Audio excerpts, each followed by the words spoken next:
จอยไม่ไปคัดลงหรอปั้นไอ้มาห้องหรอบาดเมื่อขยักควันเราก็ไอ้กลัวหมกควันมาห้ามไอ้จอยเลยเราไม่ปีน้ำเมื่อเนี่ยไอ้กินน้ำเจียมน้ำหวานไอ้มาห้องเราได้หม้อเมียวงมเจอหม้อเลยอ๋อมันมีหรอเมื่อไงเมื่อก็มีกับห้องเมื่อนะไอ้สมัยก็เวลาลีเฮ็ดอย่างไรอยู่ควันมาหายเหรอมันเคยกินไอ้ย้อนกินดีหรอหม้อเลยได้ไม่เฮ็ดทางอะไรหรอไอ้เขามียาหายตัวนะก็ได้ลูเขาใหญ่กงเลยมาเคยเจอหรือไม่มาควันห้ามมันก็เฮ้เขายาสีเดหายตัวไปเฮ้ลูเคยเจอหรือไอ้กงเนี่ยโอ้เหมือนไอ้ก็เคยเจอมีเลยมั้ยไอ้เนี่ยเคยเจอหรือมาลูไอ้พี่สาวนี่ก็มาเฮ็ดยังเทียงเฮ้ลูยาหายตัว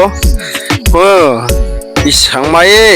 เลยอย่าให้ตัวดึงมีเอาเนี่ยไปหายเอาเนี่ยเปิ่นไปมันดังกันวะถึงกันวะหายเฮ็ดดังบนดังจ่ออินกันมั้งเป็นก้นเนี่ยไปอยู่ทุกข้าขันใจช่างมามีพม่าเอ้ดังเนี่ยมันเนี่ยมีพม่าเนี่ยมาหาวน้ำจ่อน้ำมันวะอะไรไปมาได้ไอ้มาขยักควันเนี่ยกูพงไว้ละบาดมือละปีนมือเนี่ปีนไอ้มาเหี่ยงไว้อย่างนี้เล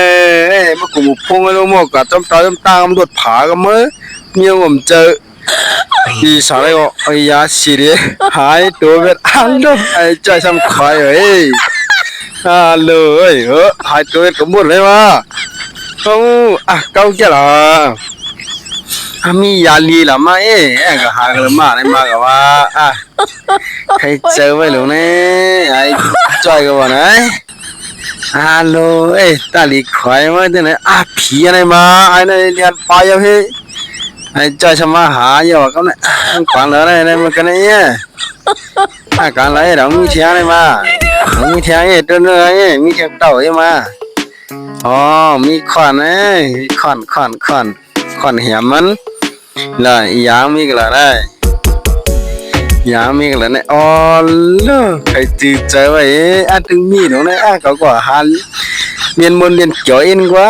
เหมือนไอ้เด็กมังกว่าหยาบซามา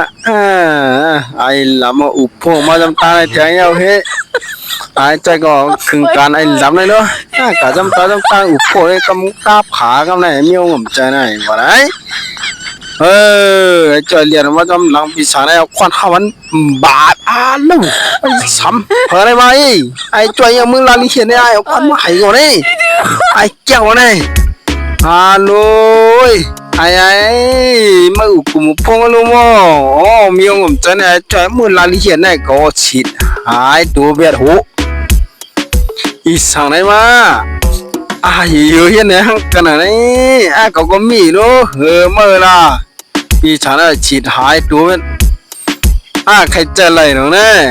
พี่ฉันก็มาปอจ้ามาจ่อยกันไหนมันถามว่ามีมั้ยก็ยายตัวไหนก็มีเนาะจ่อยเนี่ยกินขันมันเนี่ยพี่ฉันแหวกขามัน